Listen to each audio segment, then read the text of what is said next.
I'm going for a more streamlined approach of covering boxing because frankly, like I love covering boxing.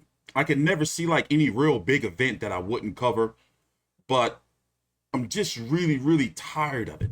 There was at one point in time, on another channel, people don't know or they try to troll me or forget that this is not my first channel. I started on a channel called Into the Arena. We were pulling upwards to about 2 million views or so a month. Back when it wasn't all this group think that's going on in boxing or what's called the YouTube boxing community or whatever all the boxing people on YouTube call themselves these days. There are, in my opinion, multiple different type of boxing YouTubers that contribute in different ways. You have the interviewers; they're in their own, section. Channels like Fight Hype, channels like IFL, channels like Fight Hub, Eli Segback. Those guys are very good at the interviews. However, if you noticed, many of them at one point in time tried to do what I'm doing right now, have their own little boxing videos and shows. That's just not their strong suit. Just like me, I'm a vlogger. Interviews are not my strong suit. I don't get starstruck. I don't look at celebrities like, oh, wow, you won't catch me taking pictures. Never with any boxers. That's just not who I am. And then you have what I call like the hybrid channels, like channels like the Boxing Voice, Barbershop. He's really come a long way, even though I think that nigga's a fucking sucker. But still, you have to respect, the craft. I always liked Barbershop, even before like whatever happened. The beef we had, like we had a stream together, and I was like, wow, this is a real motivational brother. But what I don't like about boxing, what's been really, really turning me off, and which I learned several years ago, like, yo, I'm not putting my all into this shit. The corruption between the promoters, managers, these bullshit sanctioned bodies, fighters not fighting each other's A side, B sides, this side of the street, that side of the street. And when you're covering boxing, you're producing news. And the news don't stop. It's all day, every day. I used to do the everything Floyd Mayweather did. Floyd Mayweather responds to this. Breaking news. Floyd Mayweather said this. Floyd Mayweather, Manny Pacquiao said that. I used to do all that shit. And now, 10 years in the game, I had my heyday when I was doing, hundreds of thousands of views every week. Now boxing on YouTube is I'm trying to figure out how to say it. I feel dirty. Like when I think like I spent all these years really, really covering this shit and reaching where people told me I would never reach, getting to events, sitting ringside, events like Fury versus Joshua, a few Joshua versus Ruiz, matchroom events, sending people all over the country and everything to these events to where I realized like I don't want to be a person having to do these TMZ style videos. I'm not going to do it. Errol Spence responds to this. Deontay Wilder responds to that. To where I find more peace in covering cards like the Kid Galahad versus James Jazza Dickens card. I find more peace in covering the little small PBC on Fox cards because I know my competitors, they're not covering shit like that because they're so tired of having to I learned to never rely on YouTube income. Yes, if you really put your mind to it, and especially somebody like when you have a certain amount of subscribers, let's say if you have over 10,000. If you keep a consistent schedule, your viewership and your subs are going to grow. But the thing is, you're putting yourself in a situation where your viewers are getting conditioned to you producing content every day. And therefore, what's going on, your income and your livelihood is dependent on producing content every day. So I had a good 5-year stretch where I was sick, hospitalized 60 plus times while going to court for my child, who that's all over now, 60 plus times. So imagine having any type of stressors in your life where you still have to do videos. Now, we saw it during COVID when COVID first started. Channels like Marcos Villegas, Fight Hub, Michelle Joy Phelps, Behind the Gloves, and Radio Raheem, how they did a whole video, pretty much was like, yo, we starving out here, you know, because your content is, they're so used to like the newest interviews, the newest videos. So what happens, right? And what I've learned a lot in boxing on YouTube, what happens when your viewer base or subscribers are so used to you talking about the same shit, to where there are literally dozens of YouTubers who've made thousands and thousands and thousands of dollars off of Deontay Wilder, off of Errol Spence, off of Terrence Crawford, where it's good or bad coverage. And what happens is they're like, you know what? Yeah, I like this guy. He's saying everything I want to hear. And then you get stuck into, because I used to do it for Mayweather Pacquiao, like, wow, we can't say shit, which is one of the reasons why I had a falling out with the other channel that I was on, Downline Banks. It was like, yo, like, and I wasn't getting paid. He was making all of the money, upwards to about $3,000-$4,000 a month. No bullshit. That's why we had to fall it out. So $3,000-$4,000 a month, ladies and gentlemen, a month, just doing YouTube videos. And me, like basically he was the producer telling me what videos I should do. He said, yo, these Pacquiao videos, like, say how you feel about Floyd Mayweather. The fans, they're coming back. That's what they want to see. And now that's what you see, what's going on with this super chat and all this, to where a lot of these YouTubers, they're just saying the same shit over and over and over again because they need that money coming in. Because I would never, ever, ever recommend anyone to quit their day job or their career to try to focus on covering boxing on YouTube. Because if you're going to do it honestly, you ain't going to survive. You got to grift out here. You got to be involved in the group thing to get the super chat. You think these guys making $200-$300 a video on super chat going to all of a sudden say, you know what, Deontay Wilder pissed me off today. Errol Spence pissed me off today. Look, I didn't like, that they lost, like they lost that fight. But they're going to try, like, bro, it's contaminated. What I've learned is it doesn't happen in NBA coverage. It doesn't happen in UFC coverage, NFL. Yes, there's tribalism. And yes, those sports are much bigger than boxing on YouTube, bar none. There's no, UFC is bigger than boxing on YouTube. I'm sorry. So what I'm saying is, it's become to a point where it's like, you don't want to really be involved in it. Now, don't get me wrong. You can produce, clean content where you're not biased and you're just saying like exactly how you feel. But then you're going to have people come in, especially when you're black. If you're not with the group thing, then you're on the outside. You're the enemy. Like, oh, he don't think like us, so he's the enemy. Like, oh, he's the coon because he's not going with the same narrative that all the other black people on YouTube are going. Like, bro, that shit's tiring to me. So if you notice, like, I cover some of these fights that y'all call trash or bullshit because I know I'm not going to deal with the bullshit. Like, the tribalism and the politics. Like, it's a damn shame. It pisses me off. Like, when news gets slow in boxing, I noticed like a trend of people start coming up with narratives. Oh, you know what really, really burns me up? How people don't cite sources. Now, I may not do it all the time, but it's not because I'm like, nothing nefarious. Sometimes I may forget, but every time a bit of news comes out and I do a video, I try to say this came from Boxing Scene. This came from The Athletic. This came from ESPN. You literally have YouTubers with hundreds of thousands of subscribers, by the way, 100,000, thousands of subscribers, saying shit like breaking news as if they're breaking the news. No source is cited whatsoever. They don't say no names, no nothing.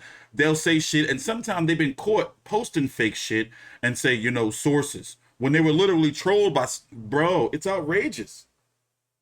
And it's like this culture, it doesn't help the sport because it trickles up to the events where, yo, did you notice boxing numbers all around the board? And it's television as a whole, but we're talking about boxing. It's like super low. Did you hear about the Charlo versus Castano ratings? 300 and something thousand. Did you hear about the rumors circulating around that Leonard Ellerby and PBC are telling their fighters don't do interviews with the LDBC channels? Did you hear about that shit? This is the type, and the thing is, they had so much access, and it's the type of stuff like, yo, like, you motherfuckers gonna be helping the sport. Instead, it's almost like like welfare recipients always trying to chase the quick buck. You know, the women or the men who don't want to go to work and always trying to use the system for some way until the well runs dry, then there's nothing left. So I look at it like this. I'm going to continue covering boxing. I ain't going nowhere. And frankly, if you really want the truth, I'm not boasting. But when it comes to post-fight content, can't nobody really fuck with me. You can say, oh, he only has this amount of subscribers. No, I don't do this shit full-time no more. I'll go sometimes. I'm trying to be back full-time, you know, in a more streamlined, efficient manner. But I'm not going to be doing the narratives, bro. Like this glove gate shit, okay, whatever. Like it's old now. I'm not gonna talk about it unless somebody's getting sued, unless there's been some evidence, unless motherfucking Deontay Wilder shows up with the glove and says Miguel Cotto showed up with the galls and say, look, how does galls get like that? I'm not entertaining none of this shit. You know, all this, like, and you know, Twitter is rife with it too. I try my best to follow people, you know, that call it on all sides. You see what I'm saying? You have, and it's a shame, I hate to say it because I love PBC, but it be toxic with them, bro. You have some fans, right? And on YouTube too, where PBC can do no wrong. It's like, bro, are you getting paid by them? Like now, what happened last night? Last night there was a fight against a guy by the name of Gabriel Mastri versus Michael Fox, right? Mastri won. It was a clear, disgusting robbery. Bullshit. But looking at that, I'm not going to go ahead and say, oh, PBC is out here robbing fighters, just like people say Top Rank is for robbing fighters. I think it's the fucking WBA. And the people who are like, I'm starting to really, really notice some things in boxing that's making me like, yo, this shit is really like, why am I wasting my time with this?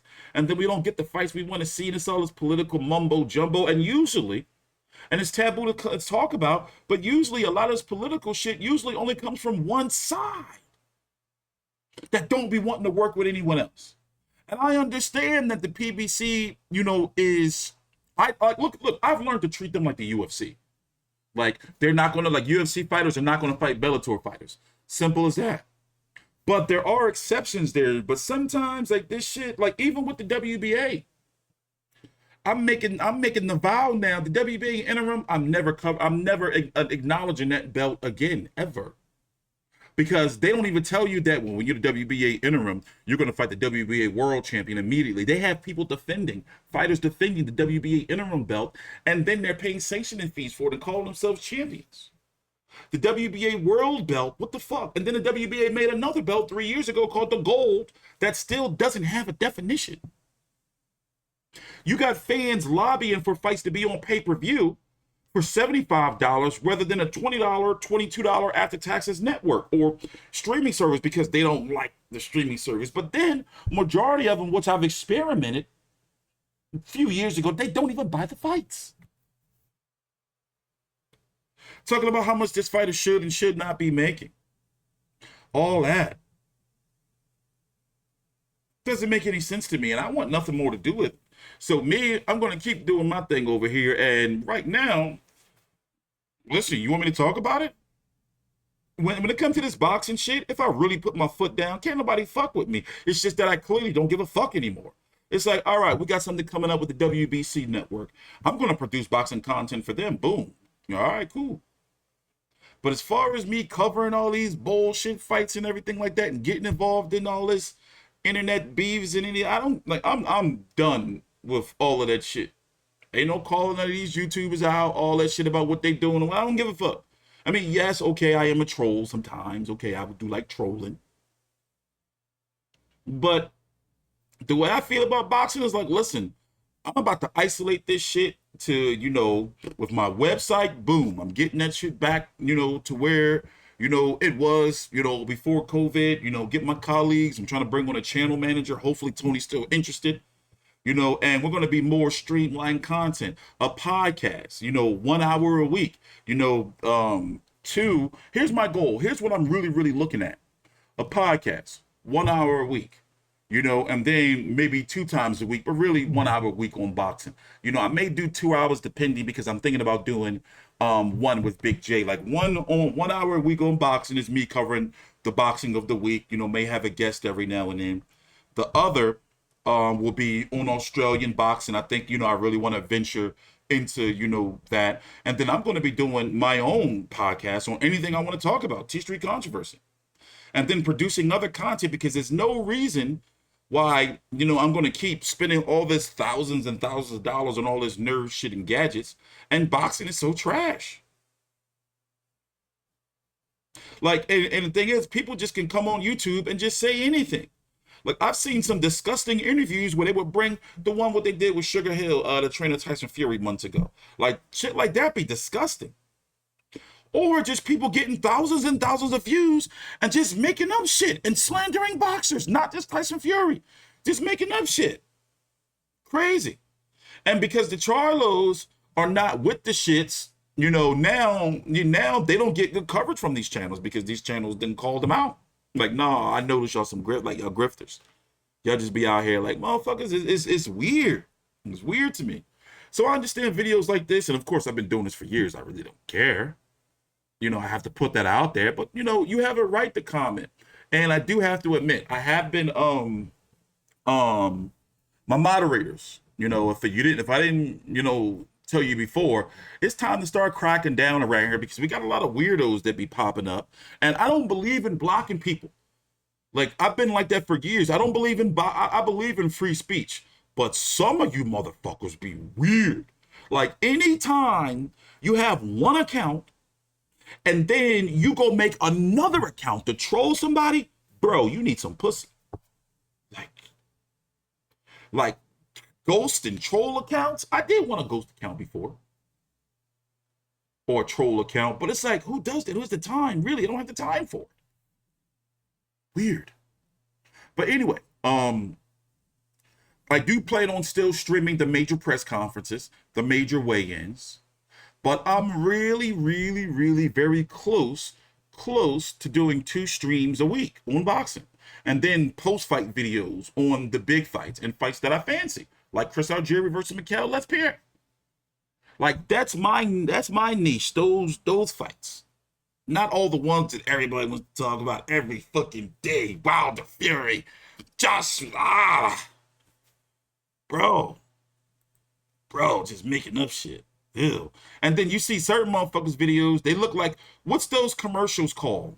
Like them, where they have like the phones and people answering the phone and shit. They're like, and if you call now and, donate, we're almost at, our goal of getting all this shit on people's screens. All this, like, asking and begging for money. People in boxing don't have no dignity. Like, ew. Just straight, like, nah, just send me straight money. Just send this.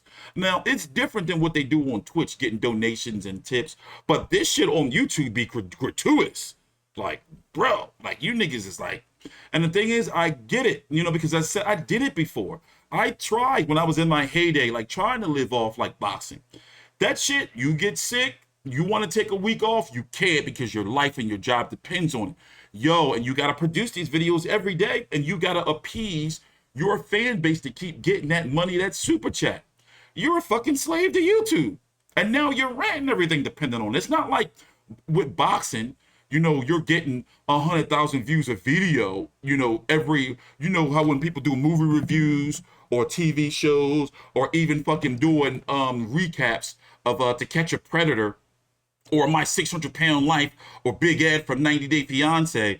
People do them videos, get 100,000 views each video. It's not like that with boxing. For example, imagine doing a video on a fight that only 300,000 people are watching. I'm talking about the actual broadcast. 300 to 600,000 people are watching. So what are you going to get on YouTube? So that's where I'm at with it. People have been wondering, TstreeT, you should have so many more subscribers. You could have been this and you could have been that. The thing is, I don't want to. Clearly. It's not like I'm sitting here slaving every day doing videos 7 days a week. Nope, I'll take a week off. Well, last week I didn't mean to take off. I was sick. I had an ear infection. You see what I'm saying? But for the amount of time, for example, I have all of the streaming apps, all the streaming services. I pay for all these fights, the cable bill and everything. When you really think about how much it adds up to, it's not worth the time until boxing get their shits together. Like, yeah, you know, guys like Canelo, Joshua, Wilder Fury, they move the needle. But that's why you keep seeing people constantly talking about them and not growing the sport as a whole. You can ask a lot of these motherfuckers out here right now who's fighting this weekend on August the 14th. Who's the WBC, WBA bantamweight champion? Hell, let's talk about 108 pounds. Let's talk about 122. These motherfuckers don't be knowing, and y'all say they boxing experts. You motherfuckers is asshole backwards. Get your lives together. Leave me the hell alone. So you know what you're going to get from me. Post-fight videos, streams. Every now and then I'll do maybe a little, you know, off-color stream where we'll talk about controversial topics. But as far as this channel, especially since I got all my nerd shit and hooked everything back up, over the last 2 months, I've put about $2,000 into the brand. You know, and I'm not going to be just using it for Fight V360. I'm sorry. So if you don't like it, you can go subscribe somewhere else. Listen, TstreeT Controversy with FightV360.com.